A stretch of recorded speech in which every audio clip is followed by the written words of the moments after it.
Boa tarde pessoal, sejam muito bem-vindos a mais um vídeo aqui no canal. Antes de mais, pedia para continuarem a apoiar este projeto e ajudem-nos a chegar aos nossos subscritores.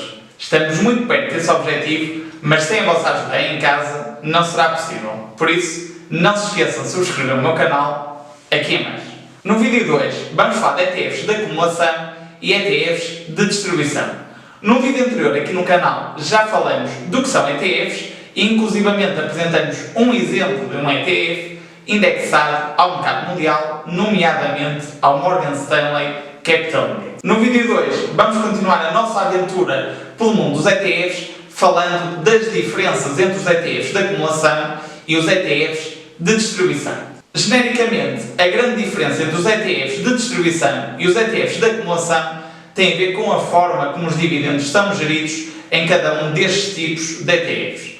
No caso dos ETFs de acumulação, os dividendos não são distribuídos, os dividendos do ETF não são distribuídos aos investidores do ETF, sendo acumulados e reinvestidos de forma periódica. Por oposição, no caso dos ETFs de distribuição, os dividendos são pagos periodicamente, sendo que poderá ser numa periodicidade trimestral aos investidores do ETF. Para verificarem se um ETF é de acumulação ou distribuição, é muito simples. Basta consultarem a fact sheet do ETF e lá, nesse documento, irá referir se o ETF é do tipo de acumulação ou do tipo de distribuição.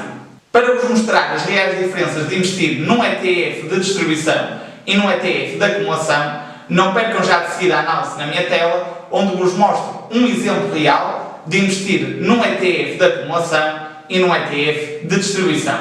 Não percam! Portanto, para vos mostrar as diferenças de investir num ETF de acumulação e num ETF de distribuição, genericamente trago-vos um exemplo de cada um destes tipos de ETFs. Neste caso em específico, ambos os ETFs que vos trago aqui estão indexados ao comportamento do Morgan Stanley Capital Index, que basicamente é um índice que visa replicar o comportamento das bolsas mundiais como um todo. Portanto, começando então aqui pelos ETFs de acumulação. Genericamente considerei um pressuposto base, ou seja, que o valor trimestral investido neste ETF, ou seja, de 3 em 3 meses, iremos fazer reforços de 300 euros. Para além disso, relativamente à rentabilidade, a rentabilidade que assumi foi de 9,51%. Isto porquê? Porque, se formos aqui para baixo, o horizonte temporal de investimento que eu considerei para os ETFs, quer para este ETF de acumulação que estamos agora a falar, mas também para o ETF de distribuição que vamos falar seguidamente, assumi um horizonte temporal de 40 trimestres, ou seja, de 10 anos. E se vocês consultarem a fact sheet deste ETF, irão verificar que a rentabilidade do benchmark do Morgan Stanley Capital Index nos últimos 10 anos, que aliás é praticamente idêntica à do ETF, foi de 9,51%, considerando o efeito dos dividendos também. Sendo assim, uma vez que a rentabilidade média anual foi de 9,51%, média, eu considerei em todo o horizonte temporal dos 10 anos para simular uma rentabilidade anualizada de 9,51%, considerando já os dividendos. Portanto, se formos ver aqui, para percebermos o modo de funcionamento deste ETF, ele funciona assim. Por exemplo, olhando para o trimestre 1, eu considerei uma rentabilidade anualizada de 9,51%, o que dará, ao final dos 3 meses, daria, aplicando inicialmente 300 euros, um valor de cerca de 307 euros, o que daria uma mais-valia em termos brutos de cerca de 7 euros, porque é, no fundo, os 307 euros menos os 300 euros. E depois, uma vez que este ETF é de reinvestimento, ou seja, os dividendos nunca são distribuídos, no fundo não há lugar a qualquer tributação. Isto porquê? Porque os dividendos não são distribuídos e, portanto, não há tributação em sede de recebimento de dividendos e as mais-valias também não são tributadas. Porquê? Porque vocês não fecharam a posição no ETF e, portanto, tudo o que seja mais-valias potenciais e não realizadas, que são realizadas no momento da venda da posição, não são tributadas. Ou seja, se olharmos para o trimestre 2, o montante que será capitalizado será o seguinte: serão os 306,89€ que ficamos no final do primeiro trimestre, após termos a rentabilidade dos 9,51%, mais os 300€ de um novo reforço que efetuamos, porque, tal como já referi, trimestralmente reforçamos em 300€. E, portanto, considerando o valor base de 606,89€ para estar sujeito a esta rentabilidade dos 9,51%, no final do segundo trimestre teríamos já 620,83€ para um investimento total de 600€. O que daria só no segundo trimestre uma rentabilidade em termos brutos de quase 14€, a somar aos quase 7€ que já tínhamos ganho no primeiro trimestre. Portanto, se formos aqui para baixo, podemos verificar então qual é que é a nossa mais-valia bruta ao final dos 10 anos. E como podemos ver, aplicando estes 300€ trimestralmente no final do período, ou seja, no final do trimestre 40, no final dos 10 anos, assumindo esta rentabilidade, teríamos cerca de 20.000€, muito perto de 20.000€, 19.779, o que daria, face ao montante total que fomos investindo ao longo do tempo, uma mais-valia em termos brutos de cerca de 7.779€. Ou seja, esta mais-valia, no momento em que nós fechamos a posição, é que será tributada. E será tributada a taxa de imposto de 28%. Aqui eu assumi a taxa de imposto aplicável às mais-valias em Portugal, o que daria um imposto a pagar de cerca de 2.178€, ou seja, no final do dia, considerando já o efeito de impostos, ganharíamos um total de cerca de 5.600€ no ETF acumulativo.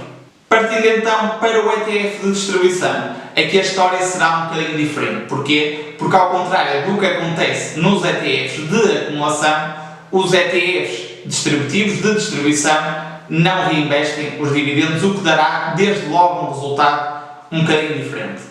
Aqui ainda assim eu assumi dois pressupostos base, ou seja, assumi que o valor trimestral a investir neste ETF será semelhante ao ETF acumulativo, ou seja, de 300€ de 3 em 3 meses, e aqui, como os dividendos não são reinvestidos, eu tive que assumir aqui um valor de dividend yield. E aqui, basicamente, eu fui buscar a dividend yield mais recente do Morgan Stanley Capital Index, do ETF que replica o Morgan Stanley Capital Index, que vocês, se consultarem a fact sheet, que eu vou deixar na descrição deste vídeo, será de 1,15%. Ou seja, eu considerei que em todo o horizonte temporal a dividend yield será de 1,15%. Aqui o que é que eu fiz em termos de rentabilidades? Eu assumi uma rentabilidade sem dividendos, que nada mais é do que aos 9,51% retirar a dividend yield de 1,15%. Porquê? Porque os 9,51% que falamos no ETF acumulativo inclui dividendos, portanto é uma rentabilidade com dividendos, e portanto aqui assumi 8,36% de rentabilidade sem dividendos e considerei a tal dividend yield de 1,15%. Portanto, aqui como podemos ver, os resultados serão diferentes. Por exemplo, no trimestre 1 nós temos aqui de facto os 300€ iniciais, e se aplicarmos a rentabilidade anualizada de 8,36%, o valor final que nós teríamos seria de cerca de 306,08€. Para além disso, neste primeiro trimestre, nós iríamos receber também aqui os dividendos, ou seja, 1,15% de dividendo, que aplicando ao valor investido daria aqui um valor de cerca de 86 cêntimos. Dou nota também que esta dividend yield e este dividendo que se encontra aqui no Excel é um dividendo bruto, ou seja, no momento em que nós recebemos este dividendo, seremos também tributados por ele à taxa de 28%, à taxa liberatória de 28%. E para vermos a diferença aqui face ao ETF de acumulação, o montante investido no trimestre 2 já será ligeiramente mais baixo do que o montante investido no ETF acumulativo. Porquê? Porque ele não reinveste os dividendos. Portanto, aqui neste caso, nós só teríamos um montante investido no trimestre 2 de 606,08, ao contrário do ETF acumulativo, que teria aqui um valor ligeiramente superior a reinvestir. E, portanto, podemos aqui, desde logo, algum efeito do juro composto. Isto é particularmente demonstrativo se formos aqui para baixo, para o trimestre 40, onde se compararmos o valor que temos para investimento no caso do ETF de acumulação e no caso do ETF de distribuição, verificamos que no caso do ETF de acumulação teríamos aqui um valor na ordem dos 19.334 e no caso do ETF de distribuição teremos apenas aqui um valor para investimento, ou seja, para nos dar rentabilidade na casa dos 18.229, o que é de facto aqui uma diferença ainda significativa. Tudo isto, esta perda de efeito de juro composto, basicamente resulta no seguinte: no caso do ETF de distribuição, teremos aqui uma mais-valia bruta total na ordem dos 6.600 euros, um pouco menos de 6.600 euros, e teremos aqui um montante total recebido de juros em termos brutos, ou seja, neste momento estou apenas a falar em valores brutos, na ordem dos 935 euros.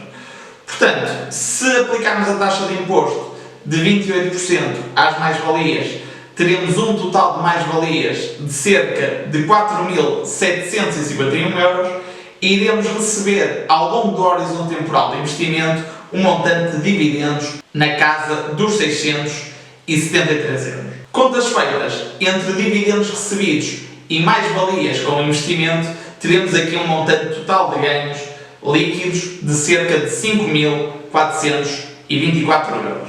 Face ao caso do investimento no ETF acumulativo, aqui a nossa mais-valia, como podemos ver, o nosso ganho total é inferior em cerca de 176 euros. Portanto, resumidamente, o que eu diria é que, numa perspectiva de investimento no longo prazo, o ETF acumulativo é sempre uma melhor solução por causa do efeito do juro composto. O ETF distributivo pode ser uma situação mais interessante no caso em que vocês pretendam ir retirando algum cash flow do vosso investimento, tendo sempre a noção que perdem algum do efeito do juro composto.